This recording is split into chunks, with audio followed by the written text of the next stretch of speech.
इस वीडियो में हम लोग डीएलएड चतुर्थ सेमेस्टर के अंग्रेजी प्रश्न पत्र जो कि वर्ष 2019 में डीएलएड 2017 बैच के समय पूछा गया था देखने जा रहे हैं। यदि आप चतुर्थ सेमेस्टर के इसी वर्ष के अन्य प्रश्न पत्रों का हल देखना चाहते हैं तो इस वीडियो के पास से इस वीडियो का डिस्क्रिप्शन जरूर चेक करें। पहला प्रश्न पूछा गया था, it is important for teaching English as a foreign और सेकेंड लैंग्वेज, यानी कि अंग्रेजी को विदेशी या द्वितीय भाषा पढ़ाने के संदर्भ में इसका क्या कुछ महत्व है। तो इसका सही उत्तर हो जाएगा option number 2, to maintain on interactive and communicative approach, यानी कि हम लोग अंग्रेजी इस वजह से पढ़ते हैं ताकि दूसरे से इंटरेक्शन कर पाएँ, कम्युनिकेशन कर पाएँ, यानी कि अपनी बातों को उनसे साझा कर सकें। तो यानी पहले का ऑप्शन नंबर 2 सही उत्तर होगा।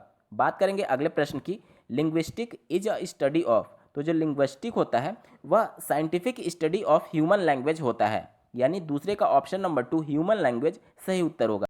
अगला प्रश्न पूछा गया, व्हाट इज रिसिप्टिव स्किल। यहाँ पर दो प्रकार के भाषा में स्किल होते हैं, पहला रिसिप्टिव और दूसरा प्रोडक्टिव।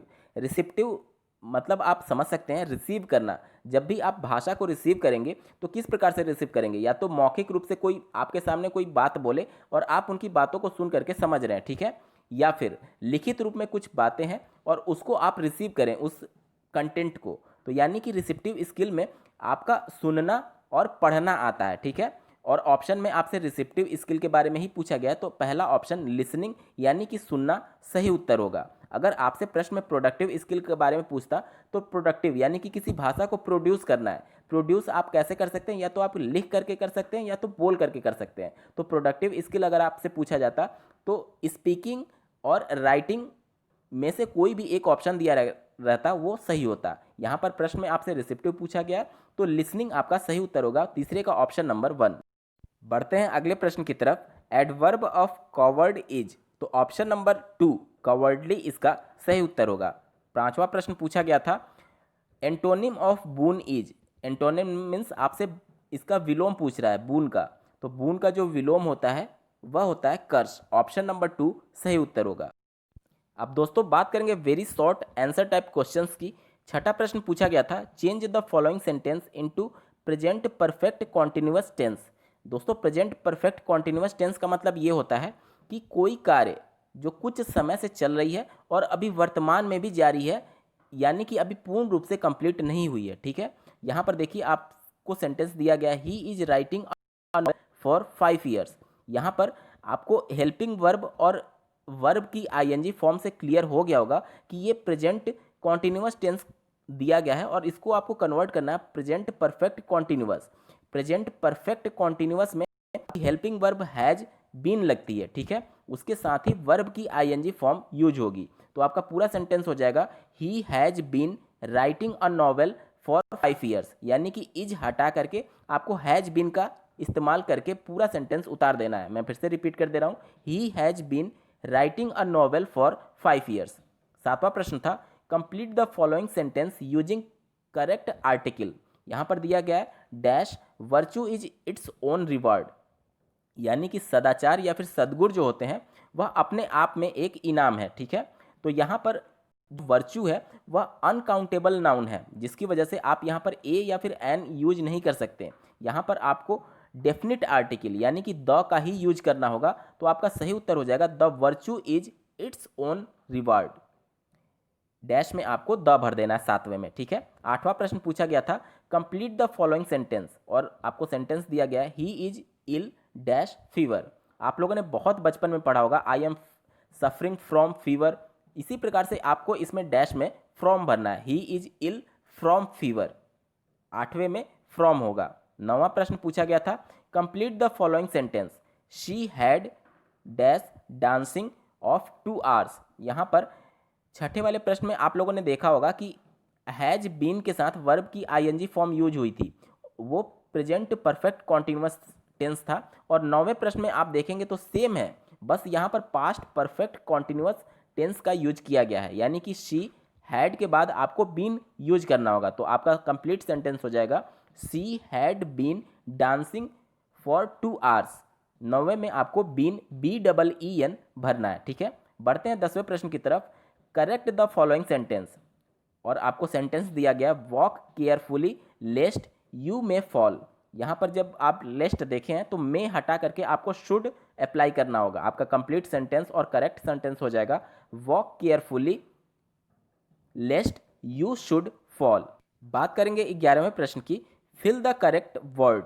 और यहाँ पर आपको दिया गया ही quarrelled dash a trivial matter. Trivial का मतलब होता है दोस्तों तुच्छ, यानी कि बहुत मामूली सी बात पर वह लड़ रहा था। आपका हिंदी क्या हो जाएगा, ही क्वेरल्ड, यानी कि वह झगड़ रहा था डैश अ ट्रिवियल मैटर, मतलब कि एक बहुत ही मामूली बात पर वह लड़ रहा था। तो इस पर आपको डैश में ओवर फिल करना है। आपका सही सेंटेंस हो जाएगा ही क्वेरल्ड ओवर अ ट्रिवियल मैटर, यानी कि वह बहुत ही तुच्छ और बहुत ही मामूली बात पर लड़ रहा था।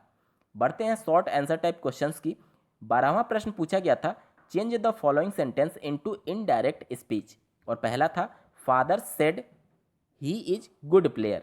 यहाँ पर देखिए जब सेड के बाद टू और ऑब्जेक्ट लिखा रहता है, जैसे कि मान लीजिए अगर ऐसा होता फादर सेड टू मी, तो यहाँ पर सेड का टोल्ड में कन्वर्ट हो जाता, लेकिन यहाँ पर कोई भी ऑब्जेक्ट नहीं दिया गया है तो सेड का सेड ही रहेगा। ठीक है, तो आपका हो जाएगा फादर सेड, कॉमा हटा करके आपको दैट का यूज करना होगा। उसके बाद से आप देखेंगे कि सेंटेंस जो है he is a good player, ये प्रेजेंट इंडेफिनिट में है। ठीक है, तो आपको सेंटेंस के अकॉर्डिंग इसको पास्ट इंडेफिनिट में कन्वर्ट करना होगा। तो आपका कंप्लीट सेंटेंस बन जाएगा father said that he was a good player. मैं फिर से रिपीट कर रहा हूँ, 12वें के पहला का उत्तर होगा father said that he was a good player. 12वें में ही दूसरा प्रश्न पूछा गया था Rita said comma let us play a match. तो यहाँ पर देखिए इसका उत्तर हो जाएगा रीता प्रपोज्ड, कॉमा हटाएंगे आप दैट लगाएंगे, we should play a match. Us की वजह से आपका यहाँ पर वी लगेगा सब्जेक्ट के रूप में। अगर आपका यहाँ पर देम होता तो आप दे यूज करते हैं, यहाँ पर अस लगा है इस वजह से वी होगा। ठीक है, तो इसका उत्तर हो जाएगा Rita proposed that we should play a match. बढ़ते हैं 13वें प्रश्न की तरफ। What do you understand by grammar translation method, यानी कि भाषा में ग्रामर ट्रांसलेशन मेथड क्या है, इसके बारे में आपको उत्तर लिखना है। तो ग्रामर ट्रांसलेशन मेथड को क्लासिक मेथड के नाम से भी जाना जाता है। और इसमें क्या होता है कि जब भी हम अंग्रेजी भाषा सिखाते हैं तो उसमें मदर टंग लैंग्वेज का यूज करते हैं, यानी कि हम अंग्रेजी को अंग्रेजी की तरह नहीं बल्कि जो कुछ भी उसमें कॉन्सेप्ट समझाना है बच्चे को वह उसकी मदर टंग यानी कि हिंदी भाषा में उसको ट्रांसलेट करके उसको पढ़ाते हैं।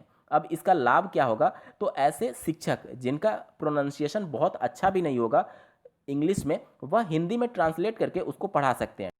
इसके अलावा किसी भाषा को सीखने के लिए जो क्रम होता है लिसनिंग, स्पीकिंग, रीडिंग और राइटिंग, यानी कि सबसे पहले किसी भाषा को सीखने के लिए उसको सुनना होता है। लेकिन इस ग्रामर क्रम ट्रांसलेशन मेथड में ये ड्रॉबैक था कि सबसे पहले इसमें रीडिंग पढ़ाया जाता है, यानी कि पढ़ना पढ़ाया जाता है, इसमें सुनना नहीं पढ़ाया जाता, क्योंकि टीचर तो आपको हिंदी में ट्रांसलेट करके बता रहा है, वह इंग्लिश आपको डायरेक्टली थोड़ी बता रहा है। तो ये कुछ महत्वपूर्ण ड्रॉबैक्स थी जिसकी वजह से इसको ओवरकम किया गया दूसरे मेथड्स के द्वारा।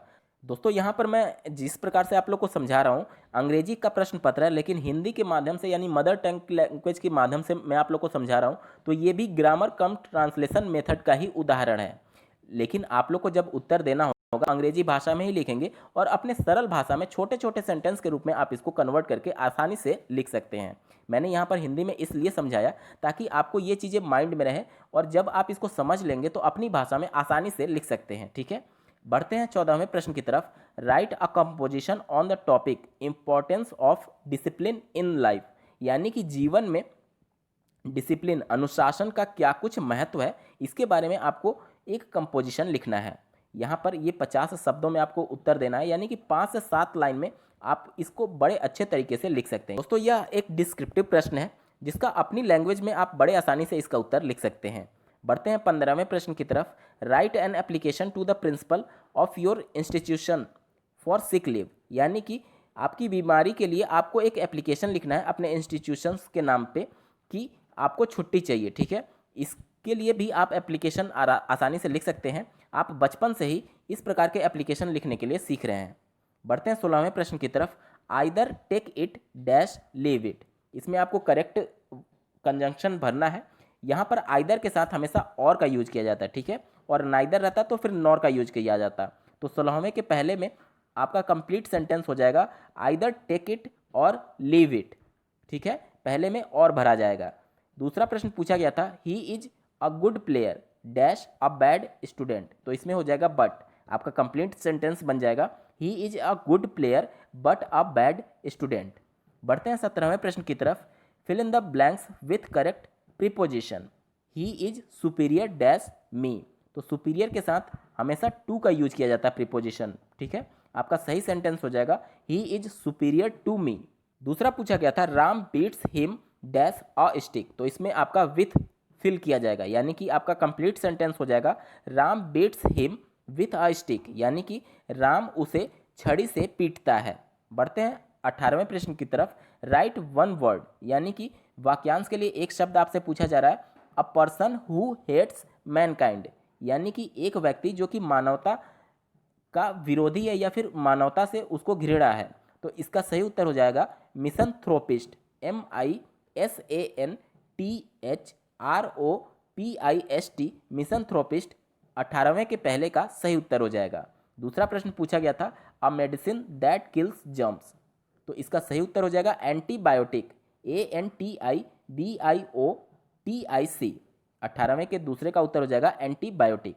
दोस्तों यहाँ पर आपके डीएलएड चतुर्थ सेमेस्टर 2019 का इंग्लिश का प्रश्न पत्र पूरा सॉल्व हो चुका है। आपको यह वीडियो कैसा लगा कमेंट्स के माध्यम से जरूर बताइएगा। साथ ही 2019 वर्ष के अन्य फोर्थ सेमेस्टर के पेपर्स के सॉल्यूशन को देखने के लिए इस वीडियो का डिस्क्रिप्शन जरूर चेक करें। इस वीडियो को देखने के लिए आपका बहुत बहुत धन्यवाद। भगवान करे आपका दिन शुभ हो।